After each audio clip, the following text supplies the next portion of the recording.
Plastic glasses.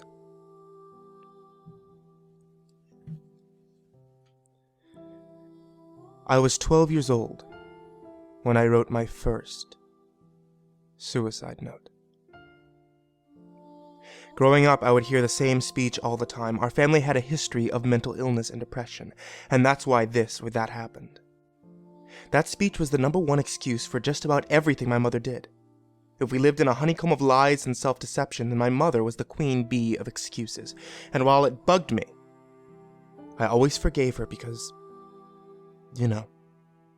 she was my mother. Back then, I just figured she was always going through rough stuff. She was always manic. She'd be the happiest being on the planet one day, making me breakfast and packing a lunch. She'd clean the house up and be at my soccer game that night. She relished cheering me on. I said clean, but that wasn't right. Our house was always a mess. Clean just meant that you could walk into all of the rooms except the garage. That place was a wasteland. We'd go home and build puzzles and chat about nonsense. We'd have these totally perfect days where the universe just clicked over. And life was great because it was her and me just knocking it out of the park.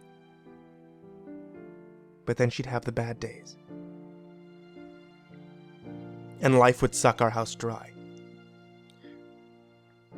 My mom's room would become this utter neutral zone where everything happy would go to die.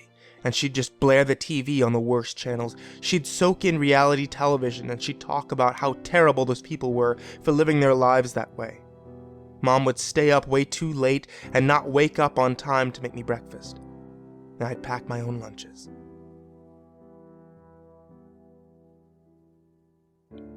I'd walk home from school where she'd forgotten to pick me up. It wasn't so bad. The upside was that long walk kept me in shape for soccer. I'd get home and wake her up. We'd eat a TV dinner, ramen or pizza, on a plastic plate, with our plastic silverware, while we sat on our plastic chairs. We would look at the sink filled with plastic. Sometimes we'd joke about how we would do the dishes that upcoming weekend. But we never would. In a lot of ways, I was like my mother. Even back then, I could see that. I knew what I was becoming, and I knew it was due largely to her influence. It didn't matter what friends I picked, it didn't matter what books I'd sink myself into, or how often I tried to do the self-improvement thing. My mother would always be there to either build me up or break me down to her level. If she was going through something dark, the world was going along for the ride. I lost a lot of friends because of her. I mean, not directly, but indirectly. I'd be talking to a new friend and we'd get super close and then I wouldn't be as chipper one day. Or maybe Mom was going through a rough patch and I'd just kind of burn the bridge. I'd say something petty or cruel.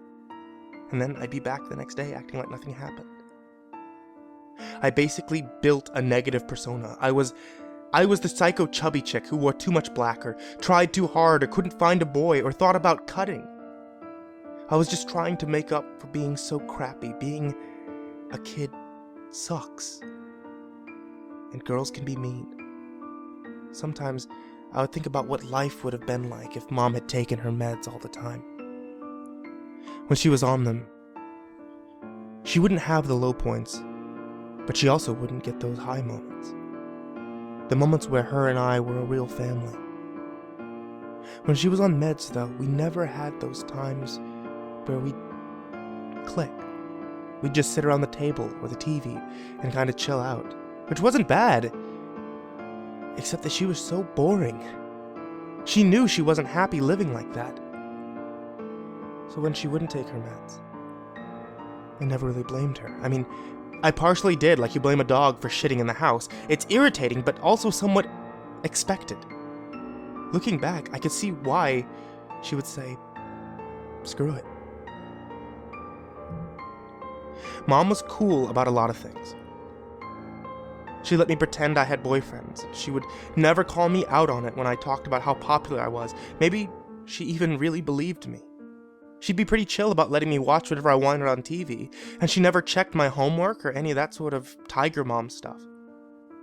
I guess if I had to boil everything down between her and me, I'd have to say my feelings are pretty complicated. I became the person I've become because of the love that she showed me, but I also turned out the way I did because of the stuff she put me through. Like, who gives their little girl cigarettes? I still can't bring myself to quit. And I never recovered from any of the advice that she would give me about how to deal with bullies. Everything I would try would just make it worse and worse. It was so overwhelming, and the one person I needed to stand up for me would just shrug that stuff off and tell me life sucked. That wasn't really what I needed to hear. Where were those talks about making friends, or how to be the cool kid, or how not to screw up friendships? I wanted the adult. And I was being raised by the child. Anyways, yeah. I came home one day, and the entire house was clean. The floors, the kitchen, the living room. For a moment I thought my mother had abandoned me, but then it clicked when I saw what she left out.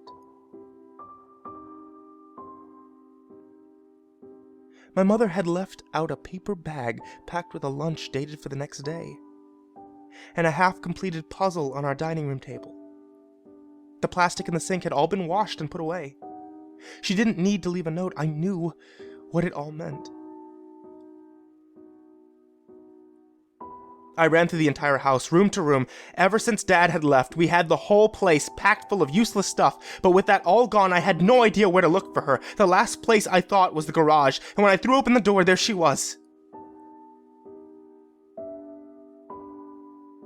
Hanging from the ceiling. Kicking and thrashing. At first, it wasn't happening. That sort of thing couldn't really happen, but in an instant, the adrenaline and reality of the moment pushed me into the room and towards my mother. She was still alive. She was scratching at the rope, and I knew I could save her if I could just lift her high enough. But I was 12. And I just couldn't. I stood there, holding my mother up for a long time, trying to hold her up high enough to keep the rope slack, but I wasn't strong enough. The rope wasn't slack. The kicking had stopped, probably hours before I finally let myself let go of her. In the end, she had laid a hand on top of my head, like everything was totally all right. My legs were so tired from trying to lift her that I had to sit down. I sat there for a long time. Her face had been scratched up from where she was trying to grab the rope. Her beautiful face. All of my life, I've been told that depression and mental illness ran in my family. While growing up, that never used to bother me, so what, right? But now, it keeps me up at night, knowing that the only person I loved in my life was capable of something so low. She must have been in a pretty dark place.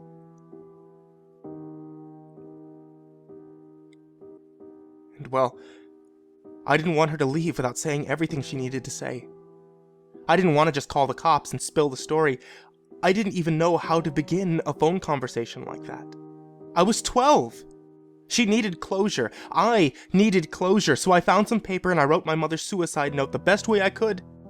I didn't want the cops to think that she was totally insane because sometimes I felt the way that she must have. It ran in the family. Sometimes when I feel really low, I reread that note. A note written on the cleanest table I had ever seen in my life. The smell of pine not helping with the tears. I wrote that note in a house that wasn't mine. My home was a home of cluttered genius, a home of TV dinners and soda and dust mites and pizza boxes. Maybe it was the fakest moment of my life. Maybe it was the most real moment I had ever experienced. My final effort to appease my mother through an act of self-delusion. The note written by the sunshine version of my mother, and I remember the woman she could be. The potential she had to live a beautiful life was amazing. I'll always love her for that. But she didn't finish building the puzzle.